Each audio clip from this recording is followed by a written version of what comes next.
السلام علیکم، میں ہوں غلام شبیر اور آپ دیکھ رہے ہیں میرا YouTube channel G M news.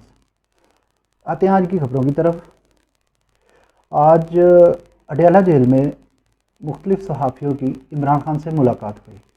To the point یہ نظر آ رہا ہے کہ عمران خان کوئی بھی ڈیل کے موڈ میں نہیں ہے۔ جیسے انہوں نے باتیں کی، جیسے انہوں نے کہا، اس سے یہی لگتا ہے کہ وہ ابھی تک کوئی بھی ڈیل کے بارے میں ڈسکس نہیں کر سکتے، نہ ہی وہ ڈیل کریں گے۔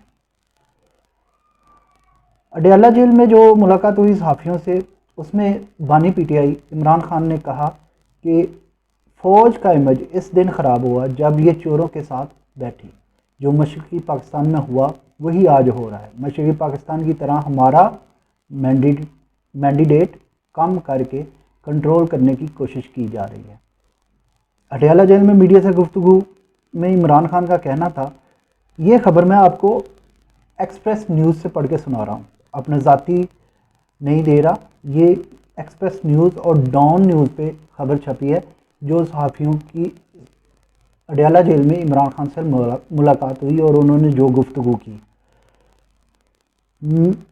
عمران خان کا کہنا تھا کہ توشہ خانہ کیس میں گراف جولری سیٹ کی مالیت 3 ارب ظاہر کر کے ہمیں سزا دی گئی۔ ہم نے گراف جولری سیٹ کی مزید 3 جگہ سے کوٹیشن حاصل کی، جس کے مطابق اس سیٹ کی قیمت 1,80,00,000 روپے بنتی ہے۔ اگر قیمت اتنی بنتی ہے تو پھر عمران خان کا کیس جو ہے توشہ خانہ کا، وہ تو بالکل فارغ ہے۔ مزید انہوں نے کہا کہ اگست میں جب مجھے پکڑا گیا تو پولیس میرے بیڈ روم میں داخل ہوئی، وہاں سے میرا پاسپورٹ اور چیک بک بھی لے لی گئی۔ بشرا بی بی نے بنی گالہ میں موجود قیمتی اشیاء کو اسی وہیں اور منتقل کر دیا۔ انعام شاہ اور توشہ خانہ کے ایک ملازم کو ISI نے میرے خلاف وعدہ معاف گواہ بنا دیا۔ تو توشہ خانہ میں سزا دلوانے کے لیے دبئی میں پارٹ ٹائم سیلز مین سے گراف جولری سیٹ کی مالیت کا تخمینہ لگوایا گیا۔ توشہ خانہ ریفرنس بنانے پر چیئرمین نیب انعام شاہ کے خلاف کیس کروں گا۔ عمران خان کا کہنا کہ جنرل عاصم منیر نے مجھے توڑنے کے لیے توشہ خانہ ریفرنس میں بشرا بی بی کو سزا دلوائی۔ فواد چودھری پریس کانفرنس کر چکا تھا، لیکن اس کے باوجود اسے وعدہ معاف گواہ بنانے کے لیے پکڑے رکھا۔ پرویز الہی اور شاہ محمود قریشی آج پریس کانفرنس کر دیں تو ان کے سارے کیس ختم ہو جائیں۔ ان کا کہنا تھا کہ چیف جسٹس سپریم کورٹ قاضی فائز عیسیٰ کو فیصلہ آباد کیس اور بھٹو کیس یاد ہے، مگر قاضی فائز عیسیٰ کو نظر نہیں آ رہا کہ لوگ ملٹری جیلوں میں پڑے ہوئے ہیں۔ انہوں نے کہا کہ 18 مارچ کو مجھے جوڈیشنل کمپلیکس میں قتل کرنے کا منصوبہ تھا۔ 24 گھنٹے پہلے میں جوڈیشنل کمپلیکس کو ٹیک اوور کر لیا گیا تھا۔ سادہ کپڑوں میں ملبوس بہت سے لوگ جوڈیشنل کمپلیکس میں موجود تھے۔ کیوں جوڈیشنل کمپلیکس کی CCTV فوٹیج سامنے نہیں لائی جا رہی؟ عمران خان نے کہا کہ لندن پلان عاصم منیر اور نواز شریف کے درمیان تھا۔ لندن پلان کے لیے ججز کو بھی ساتھ ملایا گیا۔ ISI نے ججز کی ریڈیاں کروائیں۔ جو ایسٹ پاکستان میں ہوا وہی آج ہو رہا ہے۔ مشرق پاکستان میں مجیب الرحمان کا مینڈیٹ چوری کر کے ملک کو توڑا گیا۔ مجیب الرحمان کی اکثریت سے یحییٰ خان کی طاقت ختم ہو جاتی۔ محمود الرحمان کمیشن رپورٹ میں لکھا ہے کہ مجیب الرحمان الیکشن جیت گیا تھا۔ مشرقی پاکستان کی طرح اب بھی ہمارا مینڈیٹ کم کر کے ہمیں کنٹرول کرنے کی کوشش کی جا رہی ہے۔ عمران خان نے مزید کہا، عمران اس وقت بادشاہ پچھلے بیٹھا ہوا ہے اور محسن نقوی واسرائے بنا ہوا ہے۔ شہباز شریف فیتے کاٹتا پھر رہا ہے، اس کے پاس کوئی طاقت نہیں۔ ملک کا معاشی طور پر بیڑا غرق ہونے لگا۔ آصف زرداری اور شریف فیملی کے اربوں ڈالر بیرون ملک پڑے ہوئے ہیں۔ دوسری طرف ججز کہہ رہے ہیں کہ ایجنسیاں دمکا رہی ہیں، ملک میں لا قانونیت ہے۔ عمران خان نے کہا، آصف زرداری نے بیان دیا کہ ایک سیاسی جماعت فوج کا امیج خراب کر رہی ہے۔ جب ہم اقتدار میں تھے تو فوج کا امیج آسمان پر تھا۔ فوج کا امیج اس دن خراب ہوا جب یہ چوروں کے ساتھ بیٹھی۔ زرداری اور شریف خاندان کو کرپشن کا ہمیں ISI اور جنرل باجوہ نے بتایا تھا۔ زرداری اور نواز شریف نے توشہ خانہ سے گاڑیاں لیں اور ان کا کیس کیوں نہ سنا؟ PTI نے کہا کہ ساری قوم کو پتہ ہے کہ عاصم منیر ملک چلا رہا ہے۔ جنرل عاصم منیر کی تقرری سے پہلے عارف علوی کے ذریعے پیغام بھیجا گیا کہ ہم تمہارے مخالف نہیں ہیں۔ میں نے عارف علوی کے ذریعے عاصم منیر کو ٹیلی فون کروایا تھا کہ مجھے اس کے لندن پلان کے بارے میں معلوم ہے۔ علی زیدی رابطے میں تھے، اس کے ذریعے بھی پیغام دیا گیا کہ نیوٹرل رہیں اور ملک کو چلنے دیں۔ ہمیں کہا گیا تھا کہ فکر نہ کرو، وہ نیوٹرل رہیں گے، میں کسی کی غلامی نہیں کرتا، غلامی سے بہتر موت ہے۔ یہ عمران خان صاحب نے اڈیالہ جیل میں صحافیوں سے گفتگو کی۔ مزید اس میں صحافیوں نے سوال کیے جن کا جواب عمران خان صاحب نے دیا۔ صحافی نے سوال کیا کہ آپ کو جسٹس قاضی فائز عیسیٰ سے انصاف کی امید ہے؟ اس پر عمران خان کچھ دیر خاموش رہے اور پھر بولے، قوم سب کچھ دیکھ رہی ہے، میں اس پر کوئی رائے دینا نہیں چاہتا۔ آج ملک بدل چکا ہے اور لوگوں میں شعور آ چکا ہے۔ ہمیں غدار بنایا گیا، 9 مئی میں پھنسایا گیا، لیکن قوم نے 8 فروری کو بتا دیا کہ وہ کہاں کھڑی ہے۔ عمران خان نے کہا کہ کئی ججز Mohsin Naqvi chief election commissioner اور نگران حکومت لندن پلان کا حصہ تھے۔ میں نے کبھی فوج سے لڑائی نہیں کی۔ ہاں، جنرل باجوہ نے ہماری پیٹھ میں چھرا گھونپا۔ میں جنرل باجوہ کو ڈی نوٹیفائی کر سکتا تھا لیکن نہیں کیا۔ ہم نے اس کے باوجود بھی جنرل باجوہ سے ملاقات کے لیے کمیٹی بنائی۔ عمران خان نے کہا صرف سپہ سالار فوج نہیں ہوتا، وہ الیکشن لڑ کر نہیں آیا۔ جنرل یحییٰ نے بھی اپنی طاقت کے لیے ملک کو تباہ کیا تھا۔ جنرل یحییٰ مجیب سے بات کر لیتا تو سر نڈر نہ کرتا۔ 1971 میں ملک ٹوٹا، آج ملک کی معاشی کمر ٹوٹنے لگی ہے۔ بانی پی ٹی آئی نے کہا کہ اس وقت جتنی تگڑی جماعت پی ٹی آئی ہے، اتنی تگڑی جماعت اور کوئی نہیں۔ آج دوبارہ الیکشن کروائیں، دوبارہ سب کو پتہ چل جائے گا۔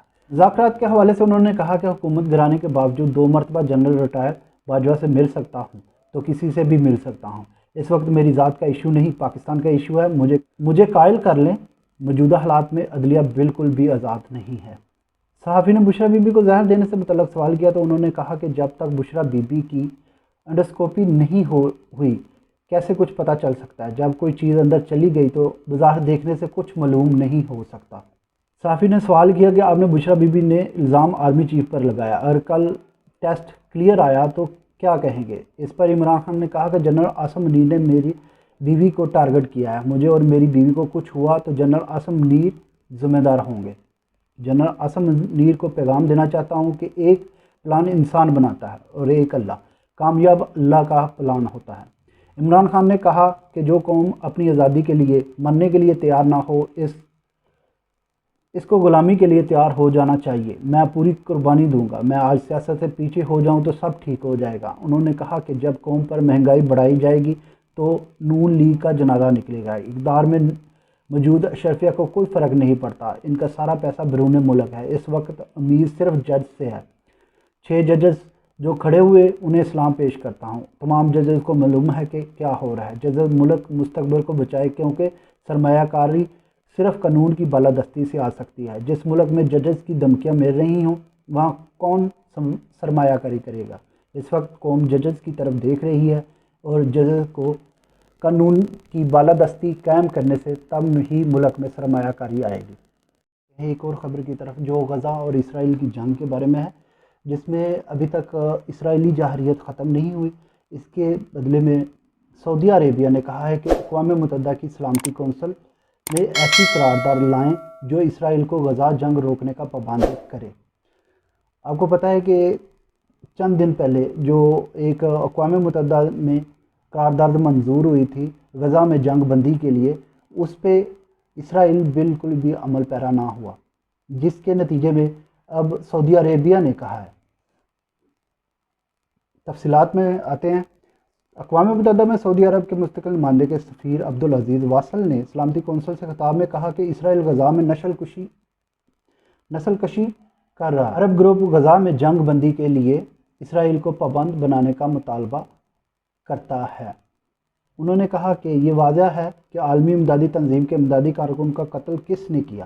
اس واقعے کی بین الاقوامی تحقیقات کا مطالبہ کرتے ہیں۔ عرب لیگ کونسل نے ایک قرارداد میں سلامتی کونسل سے مطالبہ کیا تھا کہ وہ اقوام متحدہ کے چارٹر کے تحت اسرائیل کو غزہ میں جنگ روکنے پر مجبور کرنے کے لیے ایک قرارداد لائے۔ اس قرارداد میں رفح میں کسی بھی فوجی کارروائی کے خلاف انتباہ بھی دیا جائے۔ رفح میں تقریباً 15 لاکھ فلسطینی پناہ گزین ہیں۔ ایران نے غزہ سے اسرائیلی جارحیت کا لبنان اور شام تک پہنچنے کا ذمہ دار امریکہ کو ٹھہرایا۔ کہا ہے کہ غزہ سے شروع ہونے والی کشیدگی اب دیگر ممالک تک پہنچ گئی ہے۔ عالمی خبر رساں ادارے کے مطابق ایرانی وزیر خارجہ امیر عبدالحیان نے یورپی یونین کے خارجہ پالیسی کے اہلکار جوزف بوریل کے ساتھ فون پر گفتگو میں کہا کہ امریکہ اسرائیل کی جنگی جرائم کو روکنے میں سنجیدہ دکھائی نہیں دیتا بلکہ بے جا حمایت کر رہا ہے۔ ایرانی وزیر خارجہ نے مزید کہا کہ امریکہ کی اس غیر سنجیدگی اور بے جا حمایت کے باعث ہی اسرائیل غزہ سے جنگ کو لبنان اور شام تک لے گیا ہے۔ امیر عبدالحیان نے مزید کہا، ہم سب سے یورپی ممالک ہمیشہ ہی تحمل سے کام لینے کا مطالبہ کرتے ہیں، لیکن اسرائیل کی عالمی قوانین اور سفارتی اصولوں کے خلاف ورزی کرتے ہوئے شام میں ایرانی سفارت خانے پر حملے کی مذمت کرتے ہیں۔ ایرانی وزیر خارجہ نے کہا کہ یورپی یونین سے توقع کی جاتی ہے کہ وہ اسرائیل کی سفارتی مقام کو حاصل استثنا کو نظر انداز کر کے عالمی قوانین اور سفارتی اصولوں کی خلاف ورزی کی فوری طور پر مذمت کرے۔ دوسری جانب امریکہ کی قومی سلامتی کونسل کے ترجمان جان کربی نے صحافیوں سے گفتگو میں کہا کہ ہمارا شام میں ایرانی سفارت خانے پر حملے سے کوئی تعلق نہیں۔